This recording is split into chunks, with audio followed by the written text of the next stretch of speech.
আপনাদের পরিবারে যে কোনো ক্যাটাগরির রেশন কার্ড থাকুক না কেন বা আপনার যে কোনো ক্যাটাগরির রেশন কার্ড থাকুক না কেন, আপনারা চাইলেই বা আপনি চাইলেই কিন্তু বর্তমান পরিস্থিতিতে বর্তমানে নতুন আপডেট অনুযায়ী এএওয়াই বা অন্তোদয় অন্ন যোজনার রেশন কার্ডের জন্য আবেদন করতে পারবেন। তবে কিছু শর্ত অবশ্যই রয়েছে বা কিছু নিয়ম অবশ্যই রয়েছে, যে নিয়মগুলো অবশ্যই মানতে হবে। তো আপনি যদি এই ভিডিওটি সম্পূর্ণ মনোযোগ সহকারে দেখেন অবশ্যই বুঝতে পারবেন।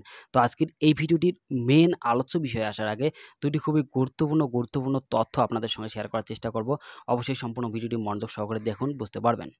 তো সর্বপ্রথম আলোচ্য বিষয়টি হচ্ছে যে আধার লিঙ্ক প্রবলেম। বর্তমান পরিস্থিতিতে রেশন কার্ডের সঙ্গে আধার লিঙ্কের সমস্যা দেখা যাচ্ছে। সেটা গত কয়েক মাস থেকেই লক্ষ্য করা যাচ্ছে। আশা করি এই বিষয়ে আপনারা খুব ভালোভাবে জানেন এবং এই বিষয়ে আমি কয়েকটা ভিডিওর মাধ্যমে আলোচনা করেছি।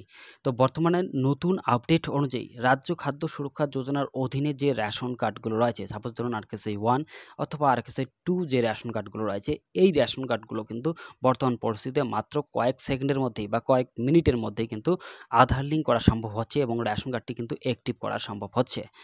এতদিন পর্যন্ত সঙ্গেই অ্যাক্টিভ হতো না বা সঙ্গে কিন্তু আধার লিঙ্ক হতো না। কিন্তু বর্তমান পরিস্থিতিতে শুধুমাত্র রাজ্য খাদ্য সুরক্ষা যোজনার অধীনে যে রেশন কার্ডগুলো রয়েছে, সেটা আরকেসি 1 অথবা আরকেসি 2 থাকতে পারে। শুধুমাত্র এই ২ টি ক্যাটাগরির রেশন কার্ডের সঙ্গেই কিন্তু সঙ্গে আধার লিঙ্ক হচ্ছে বা রেশন কার্ডটি অ্যাক্টিভ করা যাচ্ছে এবং যাদের পরিবারে বা যাদের পিএসএস অথবা এসপিএসএস অথবা এওয়াই ক্যাটাগরির রেশন কার্ড রয়েছে বা এনএফএস এর আন্ডারে যে রেশন কার্ডগুলো রয়েছে, সেই রেশন কার্ডগুলোর সঙ্গে আধার লিঙ্ক করার প্রসেস অবলম্বন করার পরেও কিন্তু দীর্ঘদিন অপেক্ষা করতে হবে। আশা করি এই বিষয়ে আপনারা খুব ভালোভাবে জানেন। বর্তমান পরিস্থিতিতে কোটা না থাকার কারণে, এনএফএসতে কোটা না থাকার কারণে ঠিক এইরকম সমস্যা হচ্ছে। তবে যখন থেকে এই কোটার সমস্যা শুরু হয়েছিল, ঠিক তখন বা ঠিক সেই সময়ে যে রেশন কার্ডগুলোর সঙ্গে, যে এনএপিএস এর আন্ডারে থাকা রেশন কার্ডগুলোর সঙ্গে আধার লিঙ্ক করার জন্য প্রসেস অবলম্বন করা হয়েছিল, বর্তমান পরিস্থিতিতে স্ট্যাটাস চেক করলে দেখা যাবে সেই রেশন কার্ডগুলো কিন্তু অ্যাক্টিভ অবস্থায় রয়েছে এবং সেই রেশন কার্ডধারীরা কিন্তু ফ্রি রেশনের সুযোগ সুবিধা নিচ্ছেন রেশন কার্ডটি অ্যাক্টিভ থাকার কারণে। তো এর থেকে বিষয়টি ক্লিয়ার যে আপনি যদি রেশন কার্ডের সঙ্গে আধার লিঙ্ক করার প্রসেস অবলম্বন করে রাখেন, তাহলে কিন্তু আপনারা অবশ্যই হয়তোবা কয়েক মাস অপেক্ষা করতে হবে। আপনারা কিন্তু সুযোগ সুবিধা পাবেনই পাবেন। তবে যেহেতু বর্তমান পরিস্থিতিতে রাজ্য খাদ্য সুরক্ষা যোজনার অধীনে থাকা রেশন কার্ডগুলোর সঙ্গে আধার লিঙ্ক হচ্ছে বা রেশন কার্ড অ্যাক্টিভ হচ্ছে, সেহেতু যে আপনারা সঙ্গেই রেশন সংগ্রহ করতে পারবেন সেই বিষয়টি কিন্তু নয়। অবশ্যই যে মাসে আপনারা রেশন কার্ডটি অ্যাক্টিভ করবেন, ঠিক পরবর্তী মাসেই থেকেই কিন্তু আপনারা রেশন সংগ্রহ করতে পারবেন। কারণ এই বিষয়টি বলতে গেলে হয় কি, আপনার রেশন কার্ডটি যে মাসে অ্যাক্টিভ করেছেন, সাপোজ ধরুন এই মাসে অ্যাক্টিভ করেছেন, এই মাসের আজকে ১৮ তারিখ। ১৮ তারিখে আপনারা রেশন কার্ডটি অ্যাক্টিভ করলেন। আপনাদের গ্রামের বা আপনার রেশন কার্ডের যখন রেশন সংগ্রহ করেছিলেন রেশন ডিলার সরকারের কাছ থেকে, ঠিক তখন কিন্তু আপনার রেশন কার্ডটি ডিঅ্যাক্টিভেট ছিল। যেহেতু বর্তমান পরিস্থিতিতে ডিঅ্যাক্টিভেট রেশন কার্ডের রেশন সামগ্রী ডিলারও কিন্তু সংগ্রহ করতে পারে না সরকারের পক্ষ থেকে বা সরকারের কাছ থেকে। যেহেতু যখন আপনাদের ডিলার সরকারের কাছ থেকে রেশন সংগ্রহ করেছিলেন, তখন যেহেতু আপনাদের রেশন কার্ডটি ডিঅ্যাক্টিভেট অবস্থায় ছিল, সেহেতু বর্তমান পরিস্থিতিতে আপনার রেশন কার্ডটি অনলাইনে অ্যাক্টিভ দেখালেও, সঙ্গে যেহেতু আপনারা অ্যাক্টিভ করতে পারছেন, অ্যাক্টিভ দেখালেও কিন্তু রেশন ডিলারের ইপস মেশিনে রেট দেখাবে। তার জন্য অপেক্ষা করতে হবে পরবর্তী মাসের জন্য বা কয়েক সপ্তাহের জন্য। আশা করি বিষয়টি ক্লিয়ার। এবং আপনাদের পরিবারে যদি পিএসএস অথবা এসপিএসএস ক্যাটাগরির রেশন কার্ড থাকে, তাহলে অবশ্যই যদি ডিঅ্যাক্টিভেট থাকে, আধার লিঙ্ক করার জন্য প্রসেস অবলম্বন করবেন। অবশ্যই রেশন কার্ডটি অ্যাক্টিভ হবে। তবে অনলাইনে রেশন কার্ডের সঙ্গে আধার লিঙ্ক করার জন্য অবশ্যই রেশন কার্ডের নাম এবং আধার কার্ডের নিজের নামের বানান কিন্তু একই থাকতে হবে এবং আধার কার্ডের সঙ্গে অবশ্যই মোবাইল নাম্বার সংযুক্ত থাকতে হবে। কারণ অনলাইনে প্রসেস অবলম্বন করার সময় আধার কার্ডের সঙ্গে যে মোবাইল নাম্বারটি সংযুক্ত থাকে, সেই মোবাইল নাম্বারে ওটিপি যায় এবং সেই ওটিপির মাধ্যমে কিন্তু কাজটি সাকসেসফুল করা সম্ভব হয় বা কাজটি সম্পন্ন করা সম্ভব হয়। এবং ২ নম্বর আপডেটটি হচ্ছে যে ফ্যামিলি স্প্লিট বা ফ্যামিলি ভাগ করা বা পরিবার বিভাজন করা। আপনি যদি বর্তমান পরিস্থিতিতে পরিবার বিভাজন করেন, বর্তমান পরিস্থিতিতে যেহেতু রেশন কার্ডের কিছু কাজ রয়েছে আধারের ওটিপির মাধ্যমে সঙ্গেই করা সম্ভব হচ্ছে।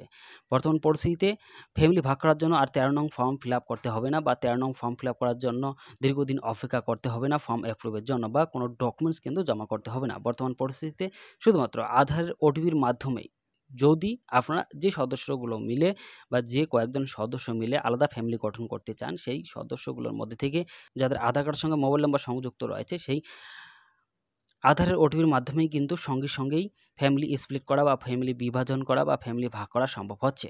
তবে আপনারা ডিসপ্লেতে একটা রেশন কার্ডের স্ট্যাটাস দেখতেই পাচ্ছেন। এই রেশন কার্ড ধারক কিন্তু আজকেই ফ্যামিলি ভাগ করার জন্য অ্যাপ্লাই করেছিলেন এবং ফর্মটি কিন্তু অ্যাপ্রুভ হয়েছে। কিন্তু ফ্যামিলি আইডির জায়গায় যদি আপনারা লক্ষ্য করেন, এখানে কিন্তু না রয়েছে, অর্থাৎ এখনও পর্যন্ত ফ্যামিলি আইডি ক্রিয়েট হয়নি।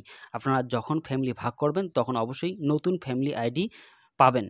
যতদিন পর্যন্ত না নতুন ফ্যামিলি আইডি পাবেন ততদিন পর্যন্ত কিন্তু আপনাকে অবশ্যই পুরানা ফ্যামিলিতে বা আগে যে রকম অবস্থায় রেশন সংগ্রহ করেছিলেন ঠিক একই রকম সিস্টেমে রেশন সংগ্রহ করতে পারবেন। যখন আপনাদের নতুন ফ্যামিলি আইডি ক্রিয়েট হবে তখন আপনারা অবশ্যই নতুনভাবে বা সেপারেটভাবে রেশন সংগ্রহ করতে পারবেন। আশা করি বিষয়টি ক্লিয়ার।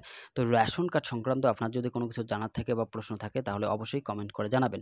যেহেতু বর্তমান পরিস্থিতিতে রেশন কার্ড রিলেটেড কন্টেন্ট প্রায় প্রত্যেক দিন এই চ্যানেলে আপলোড করা হয়, তাই এখনও পর্যন্ত যদি এই চ্যানেলটিকে সাবস্ক্রাইব করেননি তাহলে দয়া করে চ্যানেলটিকে সাবস্ক্রাইব করে সঙ্গে থাকার চেষ্টা করবেন এবং সম্পূর্ণ ভিডিওটি মনোযোগ সহকারে দেখার পর যদি উপকারে আসে বলে মনে হয় তাহলে অবশ্যই ভিডিওটি শেয়ার করার চেষ্টা করবেন। তো এখন আলোচনা করার চেষ্টা করব আজকের এই ভিডিওটির আলোচ্য বিষয় নিয়ে। তো বর্তমান পরিস্থিতিতে কারা এওয়াই কার্ডের জন্য বা অন্তোদয় অন্ন যোজনা রেশন কার্ডের জন্য আবেদন করতে পারবেন। সেই ব্যক্তির যে কোনো ক্যাটাগরির রেশন কার্ড থাকুক না কেন, সেটা পিএসএস থাকতে পারে, এসপিএসএস থাকতে পারে, আর কিছু 1 অথবা 2 থাকতে পারে। যদি সেই ব্যক্তি চায় অবশ্যই আবেদন করতে পারবেন। তবে এক্ষেত্রে যেটা নিয়ম রয়েছে, সেই ব্যক্তিকে অবশ্যই প্রতিবন্ধী হতে হবে এবং অবশ্যই প্রতিবন্ধী সার্টিফিকেট থাকতে হবে। যদি প্রতিবন্ধী হয় এবং প্রতিবন্ধী সার্টিফিকেট থাকে এবং সেই ব্যক্তি যদি আগ্রহী হয় এওয়াই কার্ড নেওয়ার জন্য বা এওয়াই কার্ডের আবেদন করার জন্য যদি আগ্রহী হয় তাহলে অবশ্যই আবেদন করতে পারবে। তবে সর্বপ্রথম প্রসেসটা হচ্ছে যদি গ্রাম অঞ্চলের হয়ে থাকে তাহলে সর্বপ্রথমেই গ্রাম পঞ্চায়েতের প্রধান থেকে ফ্যামিলির মিনিমাম ইনকাম দিয়ে ইনকাম সার্টিফিকেট সংগ্রহ করতে হবে। অর্থাৎ প্রতিবন্ধী যে ব্যক্তি সেই ব্যক্তির পরিবারের মিনিমাম ইনকাম দিয়ে প্রধানের কাছ থেকে ইনকাম সার্টিফিকেট নিতে হবে এবং সেই ইনকাম সার্টিফিকেট দিয়ে বিডিওর কাছ থেকে ইনকাম সার্টিফিকেটের জন্য আবেদন করতে হবে। সেটা বিডিও অফিসে গিয়েও আবেদন করতে পারবেন অথবা বিএসকে সেন্টারে গিয়েও আবেদন করতে পারবেন অথবা নিজেও আবেদন করতে পারবেন। তবে অবশ্যই মনে রাখতে হবে ফ্যামিলির মিনিমাম ইনকাম প্রতিবন্ধী ব্যক্তির। তবে আপনি যদি নিজেই অনলাইনে ইনকাম সার্টিফিকেটের জন্য আবেদন করেন বিডিওর কাছ থেকে নেওয়ার জন্য তাহলে কিন্তু অবশ্যই মনে রাখবেন যে প্রতিবন্ধী সার্টিফিকেটটা কিন্তু আপলোড দিতে হবে। ইনকাম সার্টিফিকেটের জন্য আবেদন করার ক্ষেত্রে সর্বপ্রথমে গ্রাম পঞ্চায়েত প্রধানের কাছ থেকে যে ইনকাম সার্টিফিকেট নিয়েছেন সেই ইনকাম সার্টিফিকেট আপলোড দিতে হবে, ফটো আপলোড দিতে হবে, আধার কার্ড আপলোড দিতে হবে এবং সঙ্গে কিন্তু অবশ্যই বাধ্যতামূলকভাবে আপনারা কিন্তু প্রতিবন্ধী সার্টিফিকেটে আপলোড দিবেন। কারণ প্রতিবন্ধী সার্টিফিকেট যদি আপলোড না দেন তাহলে হবে কি মিনিমাম ইনকাম দিয়ে যেহেতু আপনারা ইনকাম সার্টিফিকেটের জন্য আবেদন করছেন সেহেতু আপনার ফর্মটি রিজেক্ট হওয়ার সম্ভাবনা থাকবে। যদি আপনারা প্রতিবন্ধী সার্টিফিকেট দিয়ে অ্যাপ্লাই করেন বা আবেদন করেন তাহলে কিন্তু অবশ্যই সার্টিফিকেটে অ্যাপ্রুভ হওয়ার সম্ভাবনা খুবই বেশি পরিমাণে থাকে। আশা করি বিষয়টি ক্লিয়ার। তো সর্বপ্রথম কাজ হচ্ছে অফলাইনে গ্রাম পঞ্চায়েত প্রধানের কাছ থেকে ইনকাম সার্টিফিকেট নেওয়া এবং তারপর সেই ইনকাম সার্টিফিকেট দিয়ে বিডিওর কাছ থেকে বা বিডিওর ইনকাম যেটা থাকে অনলাইন ইনকাম, সেই অনলাইন ইনকাম সার্টিফিকেটটি সংগ্রহ করা এবং তারপর নাম্বার 1 হচ্ছে Aadhaar card, number 2 ration card, number 3 প্রতিবন্ধী সার্টিফিকেট এবং সঙ্গে প্রতিবন্ধী কার্ড এবং নাম্বার 4 হচ্ছে যে ইনকাম সার্টিফিকেটটি একসঙ্গে দিয়ে একটা দরখাস্ত লিখতে হবে। তো এই দরখাস্তটি কীভাবে লিখতে হয় আশা করি আপনারা খুব ভালোভাবেই জানবেন। আর যদি জানা না থাকে তাহলে অবশ্যই কমেন্ট করে জানাবেন। পরবর্তী ভিডিওতে এই বিষয় নিয়ে আলোচনা করার চেষ্টা করব। তবে এই ডকুমেন্টসগুলো নিয়ে বা প্রয়োজনীয় ডকুমেন্টসগুলো অরিজিনাল সহকারে জেরক্স সহকারে নিয়ে খাদ্য দপ্তর অফিসে যোগাযোগ করতে হবে। আপনাদের ব্লকের বা আপনার রেশন কার্ডটি যে খাদ্য দপ্তরের অধীনে রয়েছে সেই খাদ্য দপ্তর অফিসে যোগাযোগ করবেন। অফলাইনে কিন্তু ফর্মটি জমা করতে হবে। তবে বর্তমান পরিস্থিতিতে আমাদের ব্লকে এইভাবে জমা নিচ্ছে। সর্বপ্রথমেই আপনারা আপনাদের ব্লকের খাদ্য দপ্তর অফিসে যোগাযোগ করবেন। যদি আপনাদের ব্লকের খাদ্য দপ্তর অফিসে এইরকম কাগজপত্র জমা নিচ্ছে বা অ্যাপ্লিকেশন জমা নিচ্ছে তাহলেই প্রয়োজনীয় পদক্ষেপগুলো গ্রহণ করবেন এওয়াই কার্ড নেওয়ার জন্য বা অন্তোদয় অন্ন যোজনার কার্ড পাওয়ার জন্য আবেদন করতে পারবেন। তো আশা করি বিষয়গুলো ক্লিয়ার। আজকের এই ভিডিওটির মাধ্যমে যে তথ্যগুলো আপনাদের সঙ্গে শেয়ার করার চেষ্টা করলাম অবশ্যই বুঝতে পেরেছেন। বর্তমান পরিস্থিতিতে শুধুমাত্র প্রতিবন্ধীরাই কিন্তু এওয়াই কার্ডের জন্য আবেদন করতে পারবেন। যদি সেই প্রতিবন্ধী লোকের প্রতিবন্ধী সার্টিফিকেট থাকে এবং যদি আগ্রহী থাকে তাহলেই আবেদন করতে পারবেন। সর্বপ্রথমেই কিন্তু আপনাকে আপনার ব্লকের খাদ্য দপ্তর অফিসে যোগাযোগ করতে হবে। যদি জমা নেয় তাহলেই কিন্তু প্রয়োজনীয় পদক্ষেপগুলো গ্রহণ করতে পারবেন। যদি প্রতিবন্ধী সার্টিফিকেট না থাকে তাহলে আপনারা কিন্তু আবেদন করতে পারবেন না। তো এই বিষয়ে আপনার যদি কোনো কিছু জানার থাকে বা রেশন কার্ড রিলেটেড যদি কোনো কিছু প্রশ্ন থাকে তাহলে অবশ্যই কমেন্ট করে জানাবেন। সম্পূর্ণ ভিডিওটি মনোযোগ সহকারে দেখার জন্য আপনাকে অসংখ্য ধন্যবাদ। ভালো থাকবেন, সুস্থ থাকবেন। আবারও দেখা হবে নতুন কোনো একটা ভিডিও নিয়ে। ধন্যবাদ।